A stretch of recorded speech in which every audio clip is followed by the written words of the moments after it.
Drew and Kyle from the Bolt Bros here for the live for the weekend, guys. And it's been a fun week for news, a lot of action going on there. Mike McDaniel's DC coordinator, Jesse Minter leaves. There's a lot of adjustments happening here, and it's actually quite fun of a week to kind of have a lot of good news to talk about. So today we're going to talk a little bit more about the whole Mike McDaniel drama and kind of what's going on with there, giving us heart attacks, and then also what's going on with the DC coordinator position now for the Chargers and who have they interviewed. So let's just go ahead and jump into it, guys.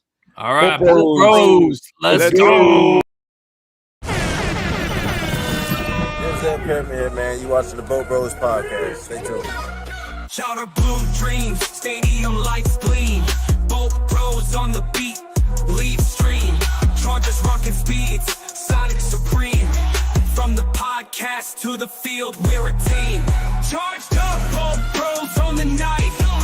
LA Thunder in electric delight. Bullets in the battle, sparking bright. Charged up, ride the lightning, feel the fright.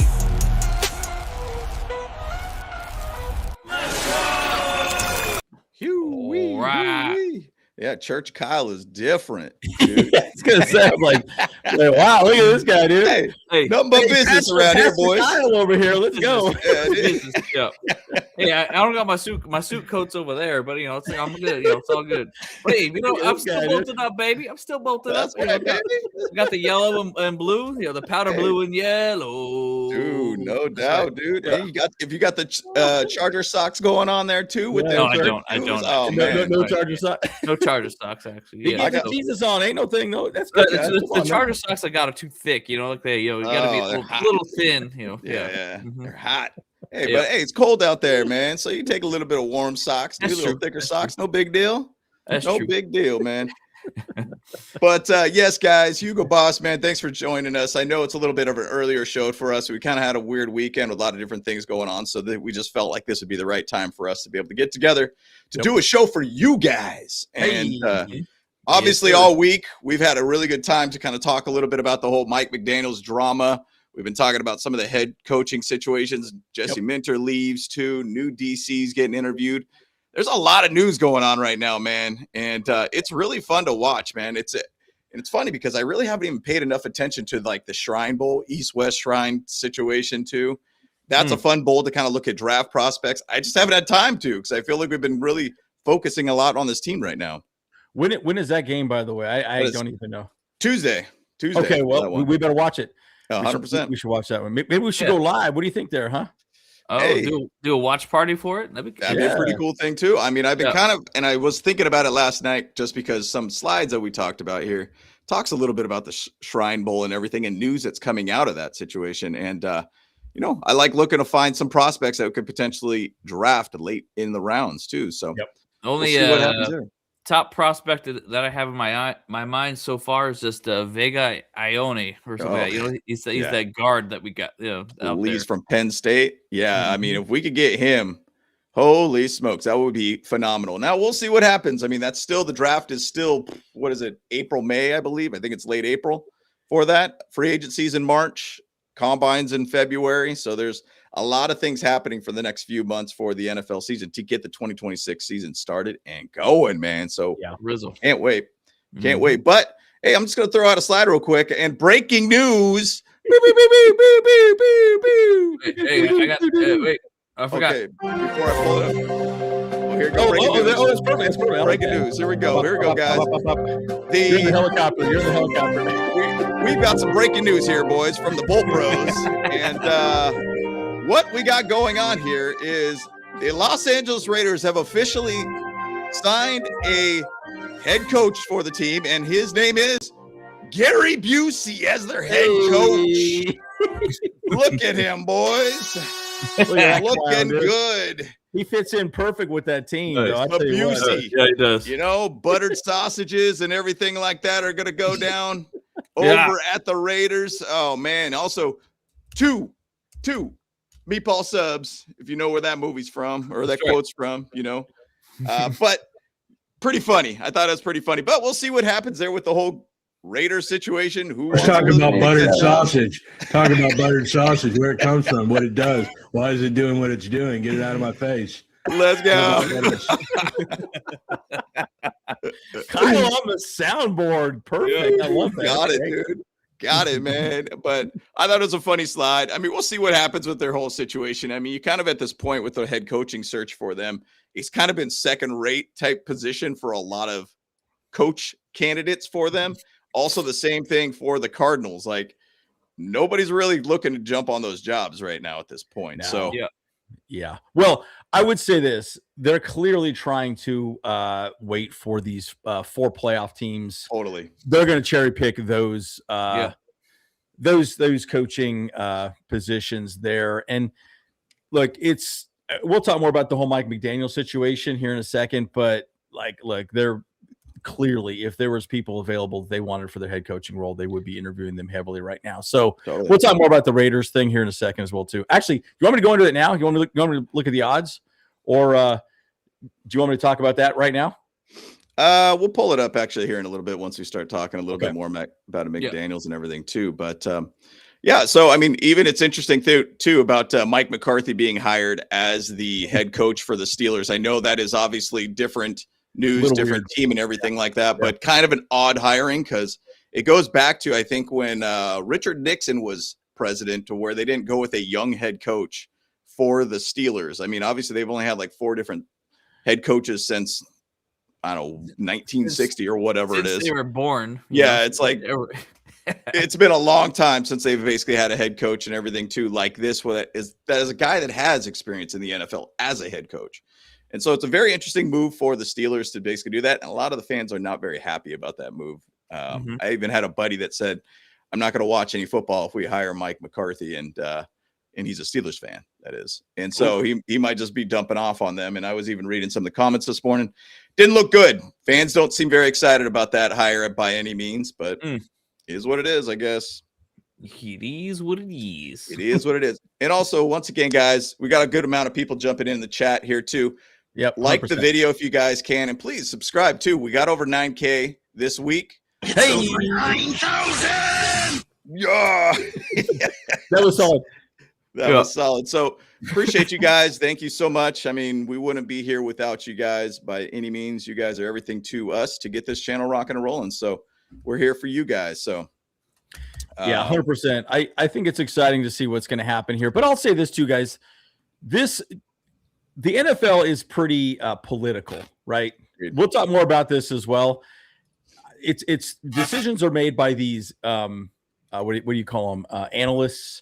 There's a group of people that are going to be making decisions on where to go with all of these hires.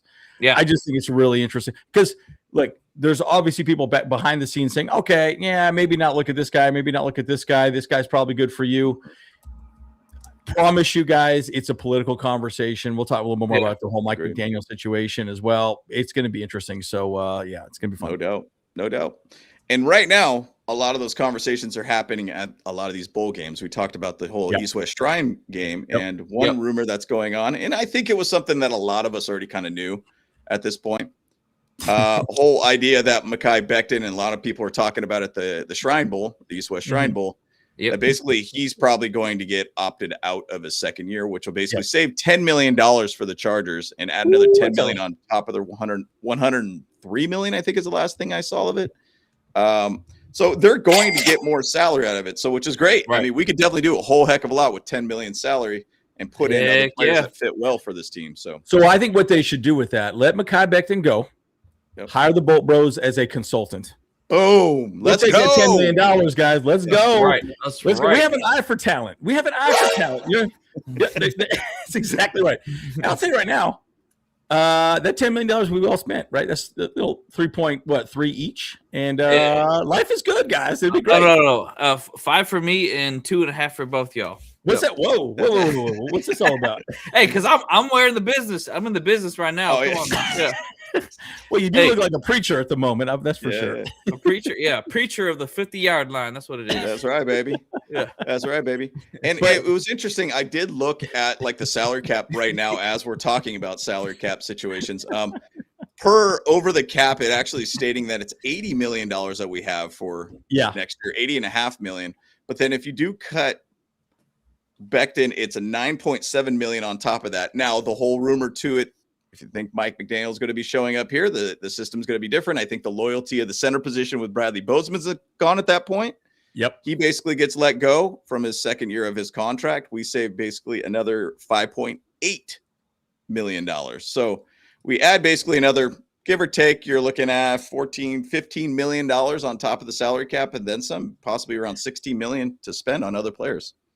So I'll just say one little thing about the offensive line. If Mike McDaniels, again, he has not signed his contract just yet, he wants smaller, faster, more athletic offensive linemen. That system is different. That's why it's really Greg Roman, unfortunately, never made any adjustments once we lost Rashawn Slater and Joe Alt, right?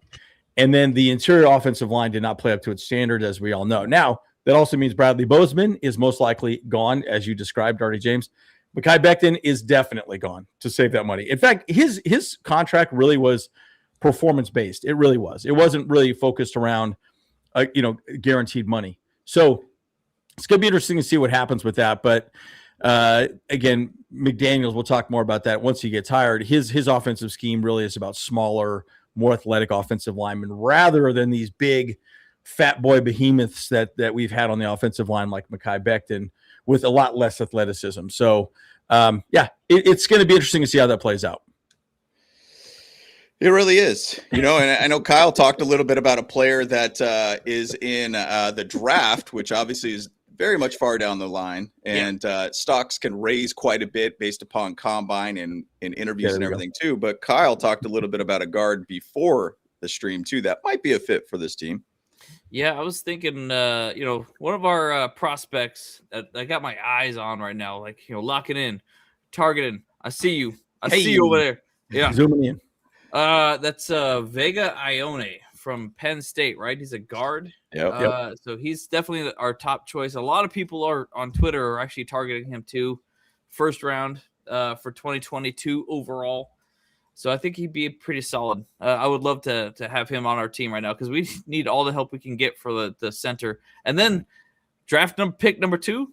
Actually, it's probably not gonna be a center actually because Jake Slaughter is the guy that we want, and he could be a 3rd round pick. We just don't know. Yeah, we'll see. We'll see how it goes. I mean, I think that there is a pretty fair market for centers this year, and we do got a whole heck of a lot of money to spend. But maybe we'll go a lot more younger. To Andrew's point, you got to get a little bit more younger, faster, and be more athletic of a line too. So this is a legendary comment here. Does anyone know where I can find a life-size Joe Alt plushie with all holes included? Justin Herbert, the family show. Golly. I will say, we talk about centers. Again, if Mike McDaniel is the guy, which I think he will be, there's a reason why everyone said he's our OC, right? Yeah.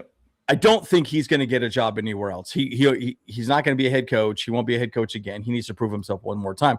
Having said that, I think we have the perfect center on this team, Zion Johnson. He's smaller. He's athletic. He's extremely strong, and he could do a great job. I think he would work better as a center than under the Greg Roman scheme because Greg Roman wanted more power.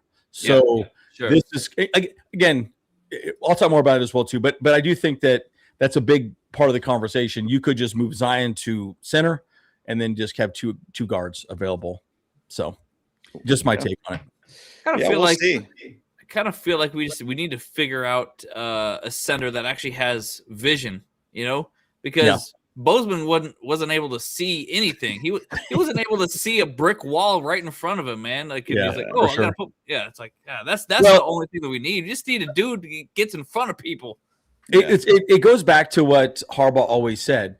Remember what he said? He said it's the 5 people, right? Mm-hmm. Tip of the spear. And he said, if I could play 5 tackles, I would. That's power, right? That's power scheme. And that's just A gap, B gap, A gap, B gap. And by the way, how damn frustrating was that playoff game when we were just A gap, B gap running and they just stuffed it every time. They knew what we were doing before we even did it, right? So, but my point is, with McDaniel, he doesn't do it that way. He'll run power, but he runs it in kind of a unique way, right? Where there's a lot of motion, there's a lot of things moving different directions. Yeah. It's still power. It's just dressed up a little differently. And, they like to use terms like window dressing and whatever, all the above. But my point is it's the same, but it's different. You don't need to have the same fat boy syndrome as what really Harbaugh and Roman wanted. You gonna say something, Jay? Yeah. And the way that I view it as with McDaniel's scheme is it's diversion. It's like, which way is it going to go? Is it RPO going to go left? Is there the motion man going to be the guy that's going to grab the ball to basically kind of roll out from there? There's a lot of which way is it going to go? I feel like it's like a magic trick. There's a little bit of diversion. Just look over here kind of thing, because this is the direction we're going to take it to. Or we're going to shift the line to go left, where we're going to go right on the run too. So a lot of different ways that they're going to shift around the run game too. So we'll see how it ends up going. But Richie Rich is probably he's probably on it right now for the game today for the Broncos. How much whiskey have you drank so far, Richie Rich? I know you're in cold Canada. You like your Canadian whiskey. How much you drank, and what's your price? Or what's your price prediction? This ain't the price is right. What's your score for the game? Prediction. Yep. Price prediction. What's the price is right? Anyways, you get it. So what's your price prediction? Score prediction. Exactly. Holy smokes. I need a bump of cocaine over here. What's going on with me here? This is a good time to talk about this is a good time to talk about our sponsor who does predictions. And let's go ahead and talk about that, guys. Are you going to read it, James? Or you want to run it? I run it. Okay. Let's get it. I can't read very well today. Clearly, I'm having a little. I know you're over here. Yeah. He's stroking out, bro. There you go. Yeah. Let's get it. I will. You're right, Miguel. This is sober Andrew as well. Very true. Very true. I'm sober as a gopher, folks. It's been 3 years. 3 years, guys. Yep. I don't know about you guys, but one of my biggest pet peeves is hidden fees when buying sport tickets. Why can't? Actually, hold on one second. That's the wrong one, That's bro. The wrong one. That was. Why is that even in there anymore? Why is that in there anymore? Oh my gosh. All right, you want me to take over, big dog? I got it. Boom. We got this. We're going to lose our sponsorship right now, guys. We're going to lose sponsorship. Come on now. We'll see what happens here. Think you know football? Then try to turn your football knowledge into real money with the Sleeper app, the ultimate fantasy sports app that can turn game day into payday. Just download the Sleeper app and pick more or less on your favorite players with more stats than any other daily fantasy app. Just choose 2 or more of your favorite players from pregame or live. Pick more or less from the predicted stats, and you could win up to 100 times your money if your picks win. Use promo code BoltBros, and you get up to $100 match on your first deposit. Terms and conditions apply. See Sleepers terms of use for details, guys. And currently operational in over 25 states. Check out Sleeper today. But thank you, guys. Appreciate it. I know Andrew was sitting there talking about some predictive picks and everything too, throwing me off, and then I chose the whole wrong script there. But blame it on me now. Dude. Thanks, man. Blame it on me. Getting us all confused around here, dude. Dang, bro. But thank you guys so much. Appreciate it. Shout out to Hog Media too. We appreciate you guys and your support and everything. Yes, and Richie, Kyle needs to be the voice of reason to help us out, dude. He's Preacher Kyle right now. Preacher Kyle, dude. That's right. That's right. Just make sure you get your Jesus on today. That's all I got to say to you, heathens. That's right. We dipped into the Sacramento wine early this morning. No big deal. We all worship Jesus in different ways. Okay, don't sit there and judge me. So, just to keep the whole conversation about the McDaniel drama that happened all week, basically pulled out the scheduled interview with the Bills in Florida earlier this week. Yeah, for real. Crazy situation there. When I read that, I was thinking, okay, maybe he was really feeling out like, hey, maybe is there going to be a legitimate shot to this position? Or was he going out there to get things prepared to move to LA kind of thing too? So if he was going to Florida, he's out in Miami. Why did he really even go out there? Maybe that was just something kind of going on there. I know Andrew had a pretty good point about this, maybe about the whole situation and how it all went down. Maybe something inside his agent maybe made a decision about this. Yeah. Look, I did a video on this yesterday. Look, I'll just say this. I think this is posturing. I do think he wants to be a head coach. Clearly, I think the league also knows that there were some things that happened with the Dolphins, right? So clearly there's probably some discussions. Maybe he lost a locker room or whatever, but he needs to prove that he can be a head coach again. We all know he's an offensive genius. He really is. He knows what he's doing. He gets the most out of his team offensively. But there's a very different situation being a head coach and being offensive coordinator or defensive coordinator. They're very different types of skill sets. The good thing about it for Mike McDaniel, oh, by the way, let's talk a little bit about the other one that he's in running for. He's not even on the odds situation for the Raiders head coaching position. Right now it is Clint, not even at all. Like, he's not even there. Clint Kubiak, Davis Webb, and Mike LaFleur are the only three that look like they will be, potential Raiders head coaches, right? I mean, and Clint Kubiak is awesome because he did a great job with the Seacocks, right? I mean, look at those guys. I mean, dude, he made why do I forget that guy's what's his Sam Darnold. I keep thinking Aaron Donald for some reason. I don't know. Man, I got some issues today. So anyways, but bottom line, he did a great job with a subpar quarterback, right? And look, you got to remember too, Mike McDaniel, would he want to go to the Raiders to pick up a rookie quarterback and make him into an absolute star his first season? That is a huge ask. Huge ask. If anyone could do it, he probably could. But again, is he head coaching material? Walking into a shit show that is the Raiders, I don't think it's going to work out right. Now, is Clint Kubiak going to be falling on a sword? Probably. But at the end of the day, it's an interesting situation. I would say this. His agent's probably just posturing for more money, maybe more guaranteed money as an OC for the Chargers, so on and so forth. Like, you got to play the game. He's playing the game. He's at least throwing his name out there. He's letting people know he still wants to be a head coach. Right. It is what it is. I don't think he's going anywhere. He's going to be a Chargers OC. And look, these insiders, they have pretty good information, guys. Like, so when it breaks, it breaks, right? I think there's no other team that's really interested in. Oh, wow, that's weird. What happened to what's going on with my camera here? This is so good. That's fantastic. You got a different view for the Bolt Bros there. We're doing it live. We're doing it live. Let me fix my camera here, guys. Yeah, we got to fix your mic too. Did you have any other thoughts about the whole Mike McDaniel drama there? I mean, I am not as convinced that he is going to be the Chargers OC as everyone else is saying right now. Yes, obviously he's going to be it if he does not land a head coaching job, but there are head coaching jobs out there. It's possible that there could be some shakeups or whatever like that with some other teams currently in the playoffs right now, so I think he's just going to bide his time until he actually waits to see if other opportunities or whatever like that. He probably did agree to be the Chargers head coach. That's obviously obvious, or not head coach, OC. The OC. But as soon as, everything, all the dust settles, whatever like that, and if he doesn't get any good deals that he wants, that's when he's like, okay, I'll just be an OC. So. Well, and the one thing too about that is if you look at the head coaching jobs that are available right now, obviously Pittsburgh basically is verbally agreeing to take in Mike McCarthy as their head coach. He did withdraw from the Browns as a candidate. Essentially, he is withdrawn from the Buffalo Bills as a head coach. And now it's really just comes down to the Cardinals and the Raiders at this point. So does he want to take those jobs? Now, the whole thing about the Raiders is that look at the track record. It has not been good with head coaches by any means. They are very quick to basically make a move on somebody and say, hey, we don't feel like he's a fit by any means. So, more power to whoever gets a job at the Raiders. But you have a short leash based upon everything that's been happening the last 4 coaches at this point. So we'll see what really happens with him. I think McDaniels is coming to this team. I do not doubt that he's not going to come to this team. I think he is 100% already locked in this team.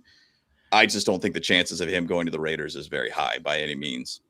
Yeah, and I mentioned before it's political too, right? Look, these other they all talk, right? Unfortunately, it is what it is, right? And there probably was some issues going. I mean, why did the Dolphins fall apart so bad this year, right? I think there were some internal things that happened. You saw when Tyreek Hill went down, he was all happy. Hey, I'm done for the season. Bye. Later, dudes. I just think that there's clearly, I think the league and these consultants that are giving people opportunities to be head coaches, they're not touting him and saying, hey, he's the guy, right? So, look, the benefit for him, though, at this point is it gives him an opportunity to come to an organization with a great quarterback, build an offensive system. If you make Justin Herbert look like a stud muffin and even get to the AFC Championship game next year, dude, that guy could write his ticket anywhere then at that point, right? He can't. So, look, think of it like a stock. His stock is low right now. His stock is not high, right? So, and people don't want him. He ain't the price of gold or silver because those are ripping like crazy right now, guys. But I'd rather be the price of copper, to be honest. Copper, holy smokes, Well, and I would also say too, if he does end up, and it sounds like he should be the offensive coordinator, I imagine this week there'll be a true announcement, true signing of agreement with McDaniels. But the one thing I would say, if he's looking for a head coaching job in 2026, about a third of the NFL was looking for a head coach, this offseason. Yep. Next year, how many jobs really truly will be available next year? I don't know, but it's going to be a much smaller pool of jobs that will be available. So I hope, kind of in a weird way, that McDaniel ends up staying with us for a couple years because there's not going to be that many jobs. I mean, the only ones that I can think of right at the top of my head, if some weird thing happens with, say, the Chiefs and they don't have a good year, there were even fans even talking about getting rid of Andy Reid just because he had one bad year kind of thing. I mean, obviously he's getting older in age. Maybe there's a shift there with the Chiefs. Maybe that's a side of things. Maybe something with the Texans or even the Jets are probably the only three that could potentially happen. Hot takes a little bit on that side of things. Maybe something with the Bucks too, if they do shift away, because I mean, that division's a mess and they've been all squeaking by, basically get anywhere with that, with any team within that division at this point, but we'll see what happens. But one last thought on the Raiders head coaching thing. So right now it's Clint Kubiak, Davis Webb, Mike LaFleur. Clint Kubiak, 61% chance to get the head coaching position. Davis Webb, 21%, and Mike LaFleur, 9%. Got it. And so, Mike McDaniel's not even in the conversation, right? So, look, he's just taking his time. He's doing his, and that's fine. Like, why not? Why not just wait it out, see what you think? So, and then Joe, I don't know how true that is. Kubiak, I'm not seeing that as well. If you have some thoughts on that, at least that's not what I'm seeing. So, that would be pretty crazy. I mean, Clint Kubiak's been an absolute stud. Go back to what he did with the Saints last year. Yep. And remember there was that streak of like 3 games. They basically never punted, and he just basically had it was like a crazy amount of points that he was scoring left and right with the Saints at that point. I mean, it was pretty insane to see, but I think Clint Kubiak should be a head coach, in my opinion. So he's young too. He's a young dude. Yeah. He's got pedigree too. His dad basically was obviously a head coach and won a Super Bowl with the Broncos. So nice. We'll pretty much all I'm seeing is the Raiders saying they want Clint Kubiak. I think they literally have a hard on for him. So, I mean, it is what it is, but but again, it is what it is. Like, so we'll see what happens, and again, maybe their backup plan is somebody else. Maybe it is Mike McDaniel. Maybe he's waiting to see if Clint Kubiak decides to stay. We'll see what happens. And just to say one more button on that too, you're probably going with, the number 1 pick to go get your guy from, oh my gosh, what's that? Fernando Mendoza. You're probably going with him. You want to have an offensive mind that could unlock him and give him the best situation. If you go defensive mind, you might not have an offensive mind that could really back that up to basically make sure he's a very good, or at least put in a good position to grow within the NFL. So going with an offensive mind head coach, and it seems like the list is pretty much all offensive mind side of guys. It makes a ton of sense. It's only lining up with the Fernando Mendoza pick for them.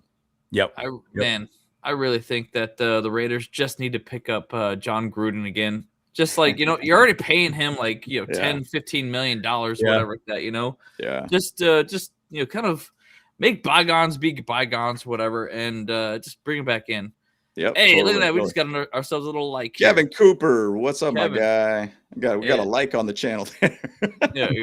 But once again, guys, like the video. If you're not subscribed, we appreciate you guys subscribing to the channel. Obviously, all year long, we are going to be talking Chargers, even in the offseason, like what we're doing right now. But it's been a fun-filled couple weeks, actually, since the season's been over with. So we're keeping you guys posted and locked into the Chargers news all year. But, one thing that I've been noticing a little bit too, Harbaugh's been looking a little different since the McDaniels pickup too. And, You know, this is a real picture from the Bolt out in El Segundo. This is a photo from the paparazzi out there seeing Jim Harbaugh. Whoa, wait a minute. We got Jim Harbaugh over here looking a little bit like Mike McDaniel over here. Dude, he's looking funky fresh these days, guys. So looking good, Harbaugh, man. Looking good. It looks sharp. Looks good on him, man, for sure. It's going to be exciting. I mean, look, I think it's interesting. I'm curious what that locker room is going to look like with those two personalities. Boy, like herding cats mentally, both of them. But, you know, look, I think Harbaugh wants to win, right? And McDaniel has a great opportunity to really prove that he can be a head coach again and learn from what Jim Harbaugh does well. You're about to witness. Boom, boom, boom, boom. Yeah, that's so good, dude. Yeah, dude. Yeah. Well, and I mean, the big part of it is like people are even talking about it. They're like, man, can we get a Hard Knocks with these guys? Like off-season Hard Knocks would be incredible to hear what's going on in the dialogue between them too. And, you know, there was even a post from the 49ers faithful. And obviously I think there's a lot of fans of Jim Harbaugh that are Niner fans because they actually had some really good years with him. For sure. They had this whole long post talking about how basically putting Mike McDaniel and Jim Harbaugh together is going to be a problem for the entire league, period. And, you know, you're going to have two guys that are very good minds. You know, Jim Harbaugh is a leader of men. And then you got Mike McDaniel, who's an absolute mad scientist as an offensive coordinator. And you're basically going to make a very dangerous situation with those coaches being together. So I'm excited about it. We're seeing a mix right here right now of those coaches, which is pretty hilarious to see. But, hey, we'll see how it goes, man. But I think it's going to be a great addition to this team. And it looks like Jim Harbaugh is listening to more like My Chemical Romance, some sort of emo type music as well, too. He's looking all emoed out. This is a good comment here. McDaniel going to be head coach. He would have been Pittsburgh, Baltimore, Agreed. Finding a DC, more pending, higher collection. We're going to talk more about the DC position as well, too. Again, just to put a bow in it, right? Agreed, right? You only get 2 shots of being a head coach in the NFL. Do you really want your second shot to be a head coach in the NFL to be the Raiders? Exactly. I would say no. Right, I would say no. They have fired every head coach, 5 years in a row or something like that. I mean, it's unbelievable. It's a roller coaster. Yeah. So, that is exactly a great idea, though. You get signed on for 5 years. You only work 1, and you get paid for the other 4. There you go. Hey, I'm all down. I'm down for that, man. Anything to fleece the Raiders a little bit. You know, these 5 last coaches that they've had have been my favorite coaches of the Raiders of all time. Absolutely. Hire Brandon Staley. Oh yeah, they need booty stank up in there. Booty stank, dude. And gonorrhea while they're at it. You know. Yeah, exactly. Speaking of actually a past head coach, I know Anthony Lynn. Anthony Miller is a basketball player. Anthony Lynn has been getting some interviews out there too. So he might be on the move somewhere or another too, which is kind of interesting to see. So, but just to kind of talk a little bit further about the whole Mike McDaniel offense and what he's going to have on this team, I think it's really interesting in this stat board here, just talking about who's going to stop this Chargers offense. You got obviously Jim Harbaugh on the top 2, you know, tip the spear of the team, if you want to say. Then you got Mike McDaniel, who's going to be the head coach of the offense, and he will truly take control of the offense for this team, which kind of when you hear that a little bit from Harbaugh, you kind of think about, was that kind of a slap in the face for Greg Roman? Because maybe he really wasn't taking control of the offense by any means. Who knows? That's just me looking between the lines a little bit, but you're going to have Justin Herbert, Marion Hampton, Kamani Vidal, Quentin Johnston. You could even throw in, like Trey Harris. You could even throw in Ladd McConkey. Even got really good tight end with Aronde Gatson too. I know obviously McDaniels will add some of his guys to this team one way or another. You know, there's going to Darren Waller comes to mind that he's going to probably find his way on this team. I just think it'll be that vet guy, the guy that's been in the system already too, and did well with them with the Dolphins last year too. So really, really good looking offense. Now it's building the lines at this point for this team. Where are we going to do with lines? Now you still got 2 elite tackles, by the way, too, on top of that as weapons. So it's going to be real cool to see this offense. I'm looking forward to it.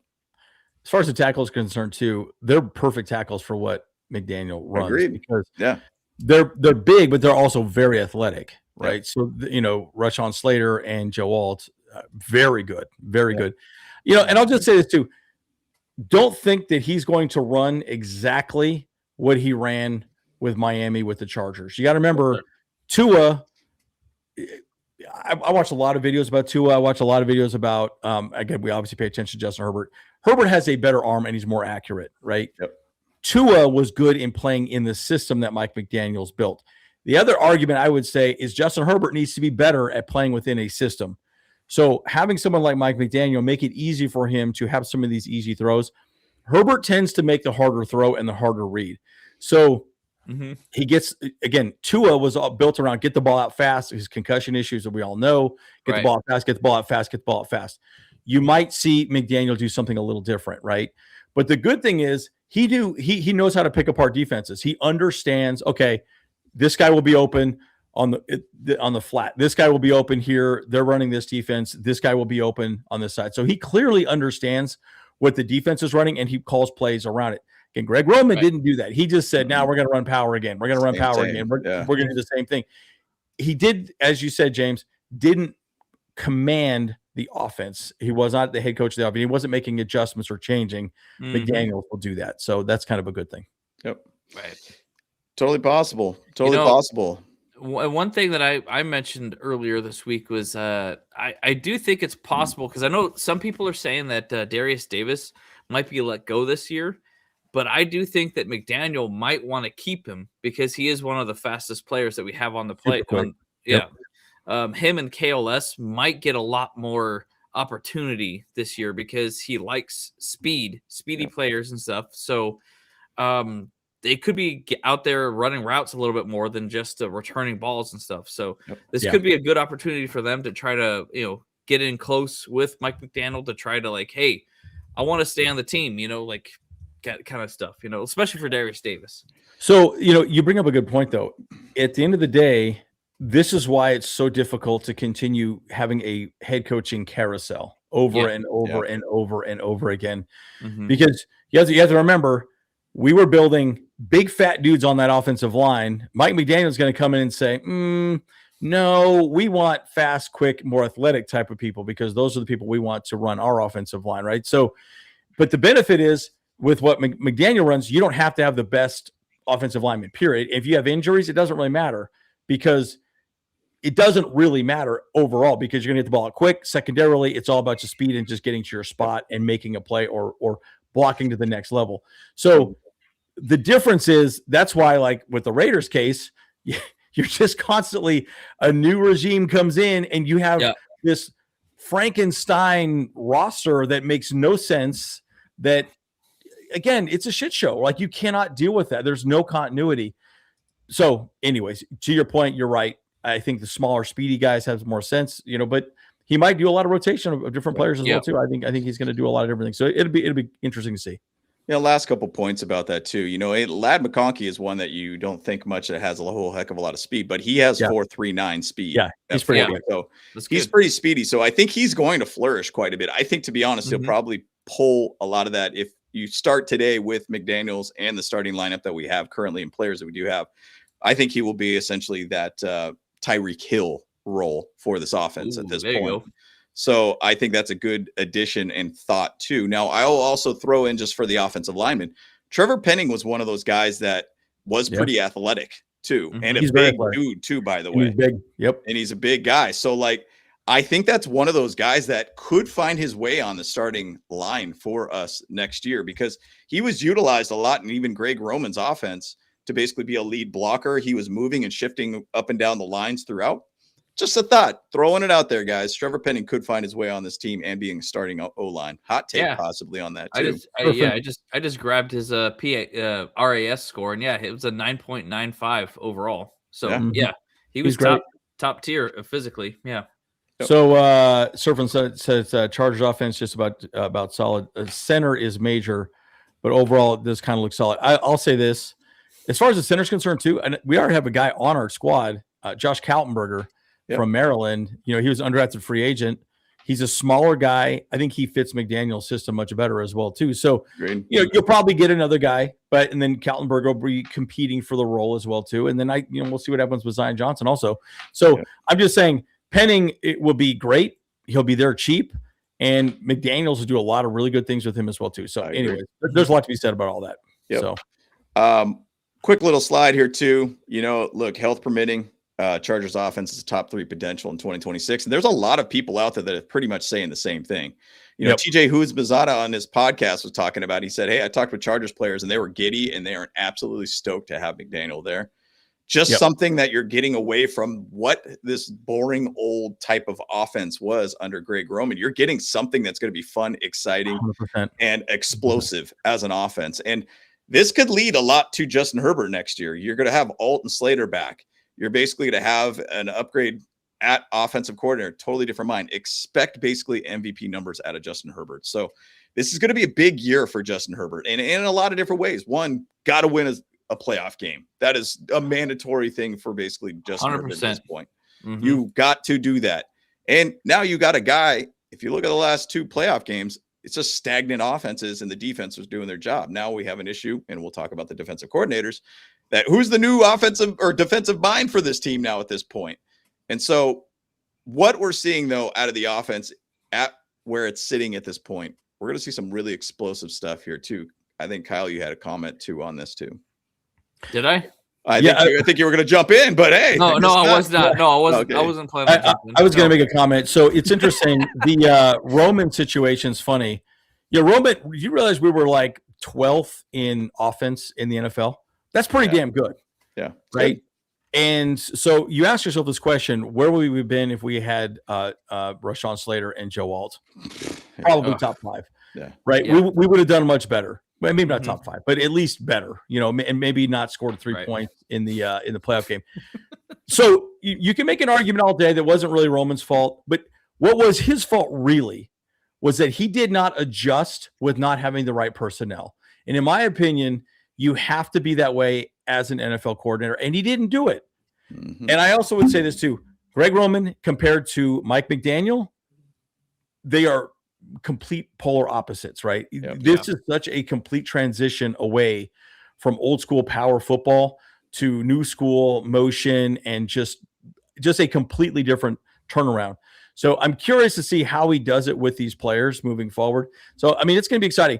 I'll give one last thought too. Remember I told you my story last week about Kellen Moore, how he made a comment about how Justin Herbert was throwing the ball to the hardest receiver in the routes. Yeah. So I hope that Mike McDaniels at least says, okay, the progression is supposed to go 1, 2, 3, check down, 1, 2, 3, check down, 1, 2, 3, check down. And he works within the system. I question, if I do have to put any type of criticism against Justin Herbert, is he actually working in the system? Is he really trying to do the 1, 2, 3 and then making a read and throwing? Right. So I wonder if that's the case, and I really hope that Mike McDaniel sits him down and says, look, dude, the play is designed to go this way. 1 second, 2 second, 3 second, ball out, right? And, just pre-snap reads, allows him to audible, different things like that. So I'm really curious to see how that plays out. So anyways, what are your thoughts on that as well? So I guess I do have some comments here. So yeah, the biggest thing that,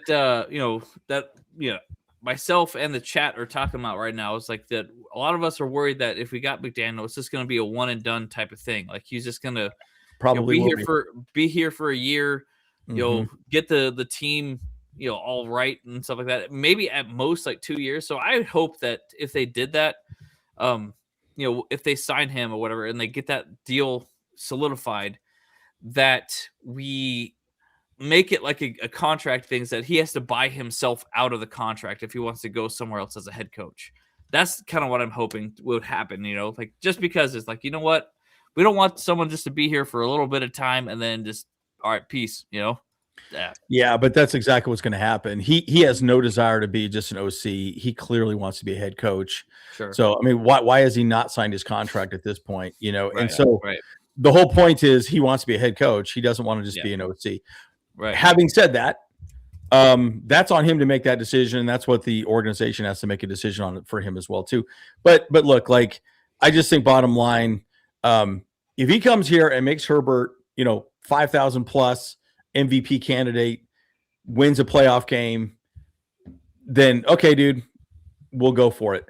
And this is a good point though. McDaniel needs a protege. I think that Harbaugh probably wants him to do that as well too, because we have one of the largest coaching staffs in the NFL, and a protege for Mike McDaniel will probably be pretty good as well. Have somebody that he thinks he can, if he leaves, bring somebody else on.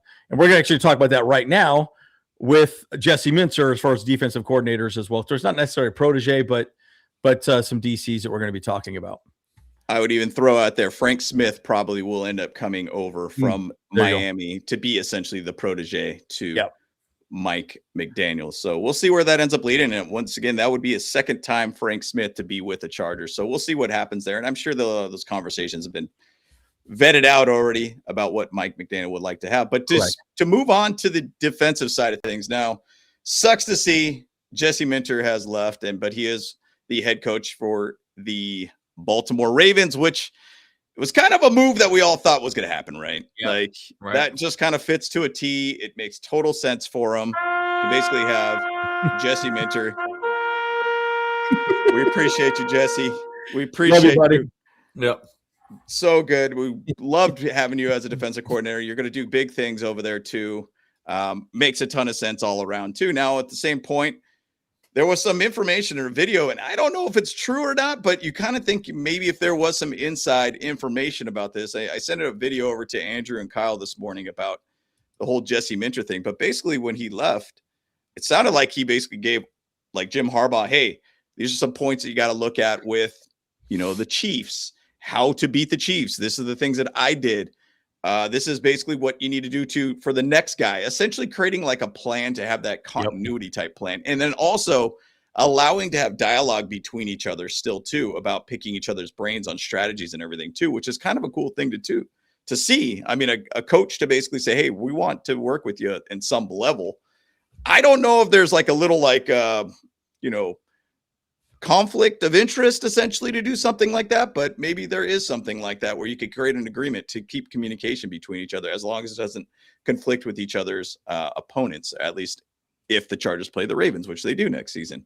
They do next season, yeah. So I don't know. I thought it was an interesting thing to hear that, but that's a very classy move if that is true about Jesse Minter. I could see that happening. Harbaugh wants his guys to they're team players. Why do people want to come, coach with Harbaugh, right? He's a loyal guy. Hell, he brought Roman over, and I don't think Roman was really his number one choice.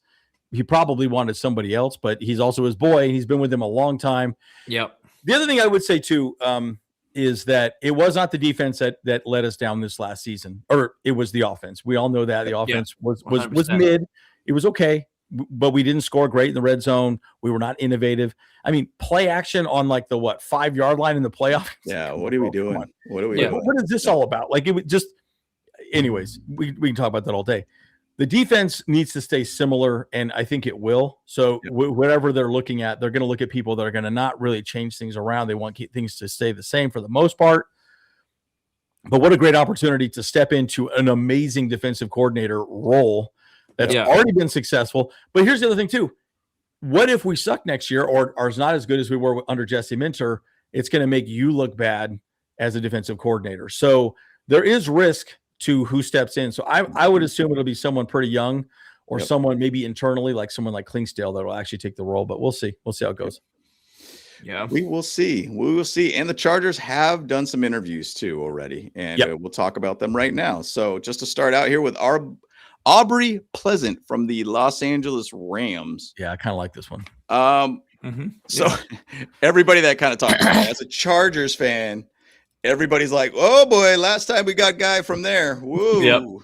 Yes, like, Brandon Staley, Booty Stank came over from there. Didn't work out so well for us. But, look, if you look at kind of what he's been under the Rams for quite a bit, 2017 to 2020. He was a defensive back and passing game coordinator for the Detroit Lions, also the Packers, back to the Rams. He's an assistant head coach and passing game coordinator, and then meeting as a passing game coordinator, defensive passing game coordinator, by the way. He was also with Michigan back in 2011 and 2012. So there's connections there again, that it's connected to Jim Harbaugh and what he likes. So he was an assistant defensive back coach for Michigan and also a defensive graduate assistant. So connections, once again, it's not what you know, it's who you know, right? And that's generally how it works within getting a job too. So thoughts on this? Anybody? Andrew, Kyle? Yeah, I would just say, Kyle, do you have some thoughts now, or you want me to go? Sure. Yeah. I mean, I can go. Like, I mean, I like this pick up. Like, I mean, obviously, like, you know, we're kind of like, let's just let's pump the brakes a little bit on this one, sure. But I mean, that's just it. The difference is that we got Booty Stank to be our head coach. He's just going to come in as a defensive coordinator. Now, he's showing up. He's currently the Rams' assistant head coach as well. So he might be trying to be groomed more towards becoming a head coach himself, though. So this could be another situation where it's like, well, does he want to just be a defensive coordinator? Like, I don't know. So, but we'll see. Like, I mean, I'd be down for this guy. Because he does have actually, you know, the great experience. He's got like at least 13 years coaching in the NFL. So he's been with like also the Lions and the Packers. So I like him a lot. I think he'd be all right. You know, let's see what we can do. Yeah. I like him.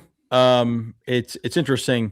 Again, being an assistant head coach would be great because it'll help him understand the offense a little bit as well too. Right. Again, I think there's a plus and a minus of taking this role, right? Jesse Minter was up here, right? And now you step in, let's say we take a step back and we end up like 12th in the league in defense. You're like, oh, dude, you just kind of screwed it up. You walked into a great situation and it went badly, right? So, but I like him. I think it's a good choice. I think it's a good opportunity. The Rams, everyone's picking apart that coaching staff. And again, go back to the Raiders, right? I think there are some people there that they could go after as well too. So, Agreed. you know, there's a reason why that team is waiting, and same with the Cardinals as well too. But we do have our first super chat here as well too, from Matt Zape. Bad Zape. Okay, here. If Keenan retires, should we trade for a wide receiver one?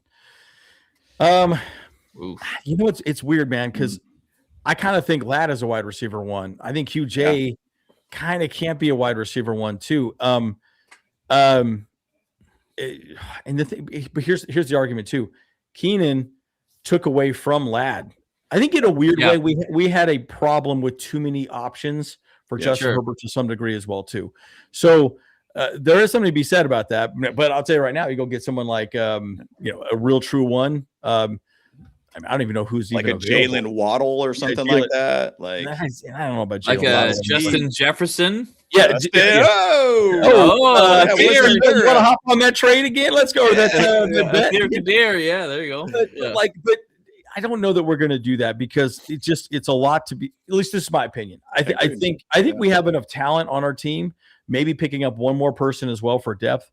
But man, I even like the people on our practice squad, guys. I mean, I look at our practice squad. I still like some of those folks that we had on our practice squad. So I think from a wide receiver perspective, I think we'll be fine. I think we almost had too many people to throw the ball to. Agreed. So I don't know. This is my take. And I've never been a big fan of also paying a lot of money to come to a team. I don't know why. I mean, look at J.C. Jackson. We got burned so bad, but that was also a stupid choice. Sure. And we overpaid for him. So I don't know. That's just my take. What are your guys' thoughts on that? You guys forget about Trey Harris. And I mean, Trey Harris did a pretty good job too, you know, and especially on the third down situations. Or sometimes I was like, great blocker. Yeah, and a good blocker on top of that too. So like, I feel like Trey Harris is one of those guys that's being overlooked a little bit in this point, and to be that Keenan Allen role. Yeah. Big thing about Keenan Allen, he was one of the best in the leagues to get to third down conversions. Absolutely incredible at that. But I think it was a little bit limited on what Keenan Allen can do. And I think that's what ultimately took away a lot from Ladd McConkey. I think, to be honest, we're fine where we're at, but at the same side, obviously the more the merrier. If we could find a way to get something rolling with somebody a little bit more speedier or a higher end talent, I'm all for that too. You know, you go back to like T. Higgins and oh my gosh, what's his face? The other wider, the phenomenal Chase, Jamar Chase. And they've done a pretty dang good job, like playing together and getting enough, you know, targets and flourishing together kind of thing. And that could be something still here too. We could really, if we have a good 1-2 punch in the wide receiver position, we'll be fine. People talk about trading off QJ. We'll see if that happens too. I don't know, but we'll see. We'll see. There's a lot to be said. There's still a lot of offseason here, guys. So anything's possible. Yeah, I mean, like Khalil Mack is still the number 2 free agent to hit the Kenneth Walker, Khalil Mack, Tyler Algier, guys. Yeah. Remember? I said I wanted Tyler Algier so bad. Anyways, my point is I think we have enough skill position players. I think they're going to go after some. I think it's going to be a very unsexy draft. Let me just say it to you that way. Sure. Yeah. We're going to get fat guys on the line, fat guys on the defensive line. I think, and we might pick up a couple of mid-tier free agents, maybe a mid-tier free agent wide receiver or something like that. But I don't think we're going to make any sexy, splashy plays this year. I just think this team is pretty much ready to go. Right. You need strong leadership on both sides of the ball, and we just didn't have it last year. Agreed. Mm-hmm. And by the way, should we bring Keenan back? What do you guys think? People keep talking about 100%. No, yeah, we definitely need Keenan back. I mean, I'd like him to 100% play as long as he physically wants to play, kind of like Larry Fitzgerald did. Why not? One more season, Larry. I remember those memes where he was like this old man kind of thing. So too funny. Yeah, we'll see. I mean, but once again, how is he going to fit in the system? I mean, if that's the thing, if we're people in the chat are saying, "Oh, just bring him in for third downs," well, then it becomes predictable at that point. Like everybody's going to see that and say, "Okay, well, if it's going to be third down and he's the guy for third downs, everybody's going to double cover him and call it a day." It's going to be tough to cover or tough to basically utilize him at that point. So I would say the 2 wide receivers in free agency that are available potentially Mike Evans, George Pickens. Yeah, and people have talked about that. I think Matt Money Smith talked about Pickens, but the Pickens is a little bit of a head case though too. He is too. So I don't know if that'll be a good fit. I mean, you got to think of all the personalities and the head coach and offensive coordinator. They got to deal with that guy, those personalities. So I like Evans though, man. I've always liked that guy. But again, I don't know. We'll see. We'll see how it goes. I think again, Mike McDaniel's probably gonna have to make that call. So we'll see what happens. I mean, look, you already broke all the rules. What else does he have to prove to get a Super Bowl at this point? Yep, I agree. He out there every down. Right? He was only out there on third down and third and Keenan. So be interesting. So moving on to the defensive coordinators that we have interviewed. One of them, here you go. What you know? Another guy from the Ravens, Zach Orr. Yep. Figures. Yeah, that figures, right? We're always picking off basically the guys from the Ravens. And, obviously this makes sense because you're taking the Raven system, bring it over here. Where it doesn't work, if you look at some of the comments of the Ravens fans, they're like, please take him. Please take him. And, and one thing that a lot of people talked about is saying, hey, look, like he tends to be one of those guys that just doesn't get the defense going till 2/3 into the season kind of thing. Whatever it is, it's a very slow moving, progressing type defense that the first third of the season, it's just bad. It's like bad play. Think about what happened with the Ravens this year. They were 1-5 or something like that at a point. They struggled. The defense was absolutely torched. It was statistically not looking good at all by any means. So ultimately, I don't know if this is a good fit other than the fact that, hey, he is from the Ravens. I don't know. If you throw maybe if you get Klingsdale over here and you put Orr as the defensive back coach, hey, I'm okay with that. I'm okay with that. Simplify it for Zach Orr at that point. Now, he was more of a inside linebacker coach for the Ravens also.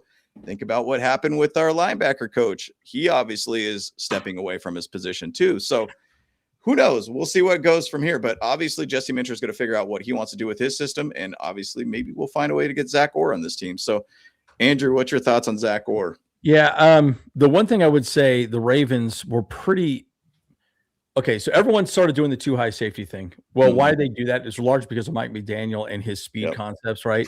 So the 2 high safety became really important. What the Ravens did, which was really interesting, and when they got Alohi Gilman, remember that. Their defense changed once they got Alohi Gilman. Our defense changed once we got Adolfo Yohe, another guy that we need to re-sign for sure, too. 100%. Defense, but anyways, that's beside the point. But my point is they were running a 3 high safety concept in Baltimore, and it worked very good for them for like 4 or 5 games straight. And you also allowed not Hampton. Who's the big stud safety that they have? Kyle Hampton. Kyle Hampton. Hamilton. Excuse me. Hamilton. Yes. Hamilton It's just like Derwin James, right? Yep. So I think that system would work with the Chargers. I think that's why he could potentially be the guy. Will he be? I don't know. I mean, it makes me think maybe Klingsdale might be a better choice just because he already knows the situation. He already knows the situation. He already knows how Jesse Minter thinks. Already probably has been coached up on how to do it, what to do it, how to break down another team. So, again, I would probably go over Klingsdale over Zach Orr, but I understand the concept of maybe someone like him coming in with a little bit different perspective and thinking about things differently. Where I get nervous about someone like this is remember how Odafe Owe was used with the Ravens. Exactly. It came from his system. He came from his system, and he did nothing. He had zero sacks. Yep. So whatever he was doing over there, he was basically setting the edge, not really doing anything to get after the quarterback. So I think there's pros and cons there, but I don't know. Yep. I'm kind of a nothing burger, but I kind of like the concept. He could fit and plug and play. We'll see. So The only thing that I like about Zach Orr is the fact that he actually played under Jesse Minter.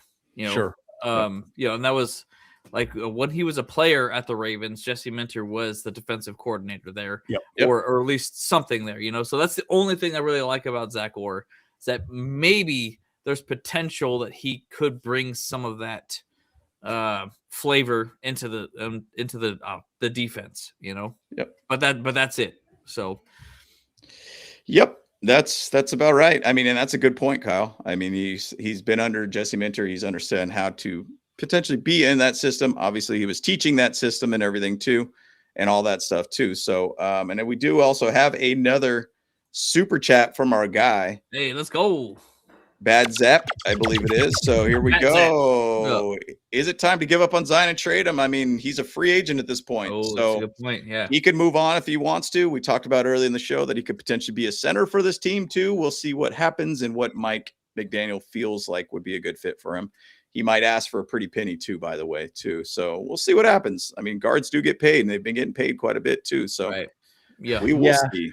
My one thought there would be, what's the best availability, and he never got hurt. He was available, and that's the same thing for Bradley Bozeman too, which is like, Well, but you could move Bozeman to guard potentially, right? So you gotta ask yourself though, why were they not getting hurt? Yeah, it's because they're not getting in front of people. Yeah, that's why. They're not putting the body on the line at all. They ain't doing the dang job. That's what I'm saying. That's pretty funny. But you probably could get him pretty cheap, and I think he fits well within Mike McDaniel's system. Faster, smaller, more athletic. Again, I think he could be a great center, but we'll see. He is a free agent.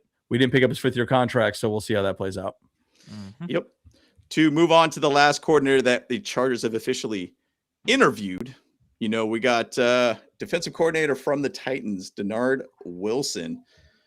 Interesting situation with him.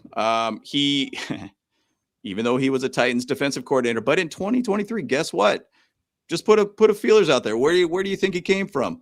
The Baltimore Ravens as a defensive back coach. Before that, right? Yeah. So the Baltimore Ravens. It's like, okay, he's back from the Baltimore Ravens. It's like always get some sort of connection with the Baltimore Ravens. So funny thing to see. I mean, he was a defensive back coach there in 2023.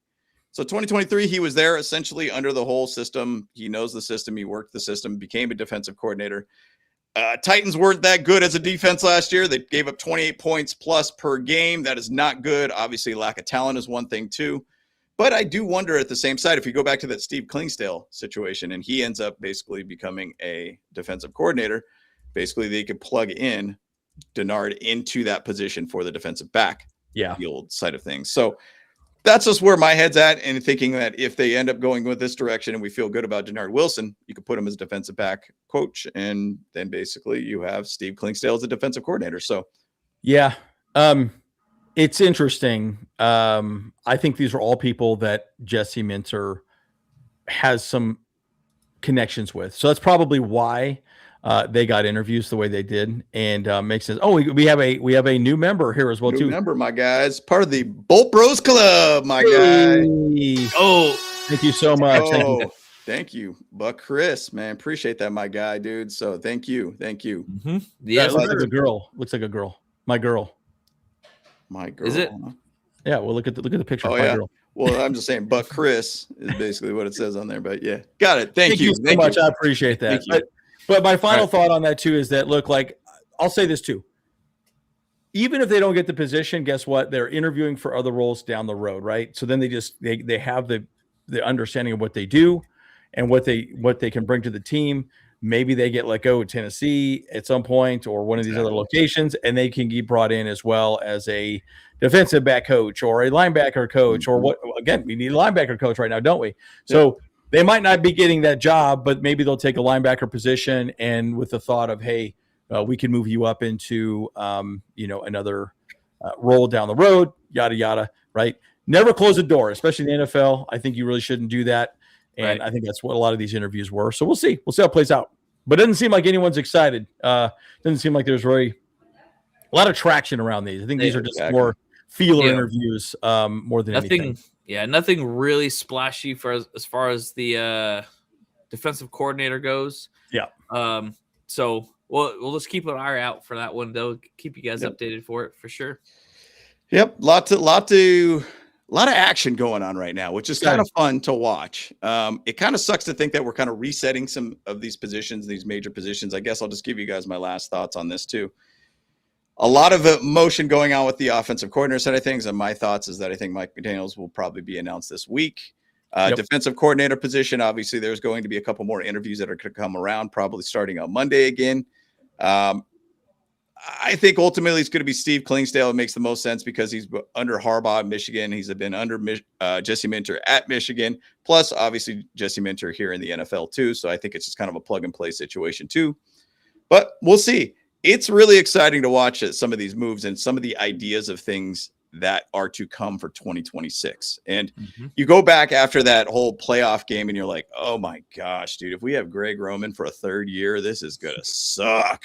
Like that's where my head, I didn't really care to watch games at that point. I was like, oh gosh, it's going to be the same old crap over. So it's exciting to see some new fresh blood to this team. I think it's going to be an exciting situation for 2026, but yeah. Kyle, thoughts? I just like this last comment here. Call up Ron Rivera, bring him back as DC. Yeah, that'd be amazing. That'd be awesome. Love it. Yeah. Grandizer. You're gonna hate McDaniel's press conference, all the Yeah. He's a trip, dude. That guy's crazy. Look, I'll say this. I'm excited. Here's the thing. This team has all the right talent, and we have a lot of money to spend this year. So, you watch that movie, The Mask, got to have some green to make a scene. There's plenty of money that we can go after and get some free agents, do a lot of interesting things. McDaniel is going to be our OC. I just think this is a longer conversation around some of these other people that are available. I promise you the Raiders are going to throw a ton of money at Click Kubiak and some of these other folks. Interesting to see what he does with the offense. I'm excited to see how that plays out. The defense, I think, is going to be fine. We have the right bones. I think Klingsdale might be the right guy, but we'll see. I think Jim Harbaugh is as motivated as he's ever been. If you watch that press conference after that loss, he literally sat there and said, dude, I cannot believe it. He was so pissed off and frustrated and angry. Yeah. He wants to win a Super Bowl, and he knows that the offense was let down, and he knows he's got a top 5 quarterback who's getting older. He needs to make it work. You need a guy like McDaniel to step in and just really make it happen and make it easy for Justin to be more successful.